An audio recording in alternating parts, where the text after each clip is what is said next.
श्रीमान सिंधिया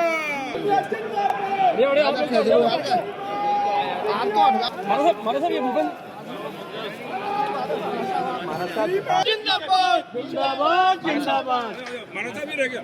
पहलवान साहब दिनेश महाराज सिंधिया। इतने सीरियस क्यों लग रही हो? अरे भाई मैं भी क्या करूं, मैं भी दिल्ली के एयरपोर्ट पे 1.5 घंटे से बैठा हूँ भाई। सब लोग ठीक हो? थोड़ा मुस्कुरा तो लो। तो पूछ रहा हूँ कैसे हो? ठीक है ठीक है, थोड़ा मुस्कुरा तो लो भाई। आपको इंडिया करना हाँ हाँ, आपको इंडिया अरे सबको इंतजार कर, मैं भी तो यात्री हूँ आपकी तरह। आज ग्वालियर के कई कार्यक्रमों में मैं शिरकत कर रहा हूँ। कल हमारे राजमाता साहब के नामांकन पर कृषि विश्वविद्यालय का कॉन्वोकेशन सेरेमनी भी, और संसद के सत्र में प्रधानमंत्री जी का गान वंदे मातरम के प्रति एक राष्ट्र भक्ति की प्रेरणा से हर नागरिक को ओतप्रोत करती है। अब भारत का समय आ चुका है। ये अमृत काल से शताब्दी काल का सफर भारत का स्वर्णिम काल रहेगा। प्रधानमंत्री जी के नेतृत्व में हर पैमाने पर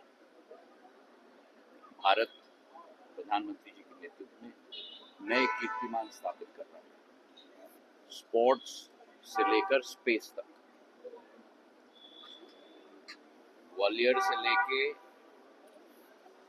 अयोध्या तक, बनारस तक, कन्याकुमारी तक, उत्तर पूर्वी के मेरे अरुणाचल, नागालैंड, त्रिपुरा, मेघालय, असम, सिक्किम, मिजोरम, मणिपुर, सभी राज्यों से लेकर गुजरात और महाराष्ट्र तक भारत की क्षमता आज विश्व पटल पर उजागर हो रही है। विश्व स्तर के हर एक नेतृत्व करने वाले देश के राष्ट्रपति या प्रधानमंत्री आज भारत की तरफ आकर्षित हैं।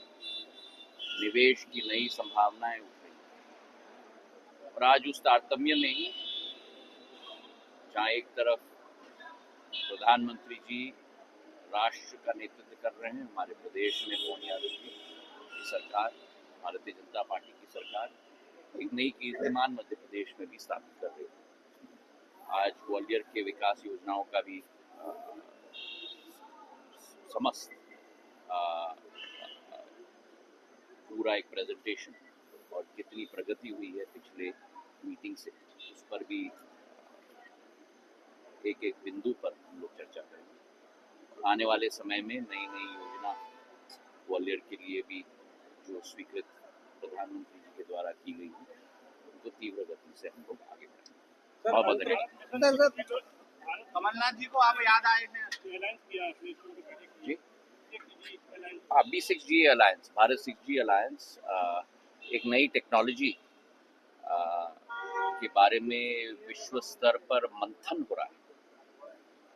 उस टेक्नोलॉजी की रूपरेखा क्या होगी, किस तरीके का स्पेक्ट्रम इस्तेमाल होगा, और इसके पूर्व भारत ने उस टेक्नोलॉजी की स्थापना में कभी भारत का प्रतिनिधित्व नहीं किया। ये प्रधानमंत्री जी के नेतृत्व में ही 5G के बाद 6G के लिए B6G भारत 6G अलायंस की स्थापना 2023 में की गई थी। और हमने लक्ष्य बनाया है कि 6G की स्थापना में भारत का कम से कम 10% IPR, इंटेलेक्चुअल प्रॉपर्टी राइट और पैटेंट हम लोग स्थापित करेंगे। तो इसके लिए 7 वर्टिकल्स हमने बनाए हैं। स्पेक्ट्रम, यूज केसेस, किस तरीके के इक्विपमेंट हम लोग मैन्युफैक्चर करेंगे, ग्रीन सस्टेनेबिलिटी का वर्टिकल। तो हर 3 माह में मैं उसकी समीक्षा करता हूँ कि उस पर क्या प्रगति हुई है, कैसे हम लोग अब भारत की आवाज़ विश्व पटल पर हम लोग ले जाएंगे, क्योंकि 17% विश्व की आबादी भारत में, विश्व की सबसे द्वितीय बड़ी टेलीकॉम मार्केट भारत में। आज 1.2 बिलियन मोबाइल सब्सक्राइबर्स हैं।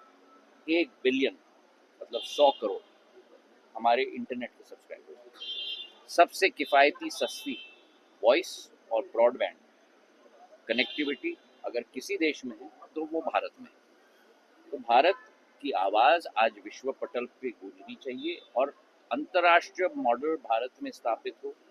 इससे ज़्यादा महत्वपूर्ण है कि भारत का मॉडल विश्व स्तर पे स्थापित हो। इस पर भी हम लोग B6GA में मंथन कर रहे हैं। हमसे जुड़े रहने के लिए हमारे YouTube चैनल को सब्सक्राइब करें और नई वीडियो की नोटिफिकेशन के लिए बेल आइकॉन को दबाएं। अगर आप ये वीडियो Facebook पर देख रहे हैं तो लाइक जरूर करें और ज्यादा से ज्यादा शेयर करें। धन्यवाद।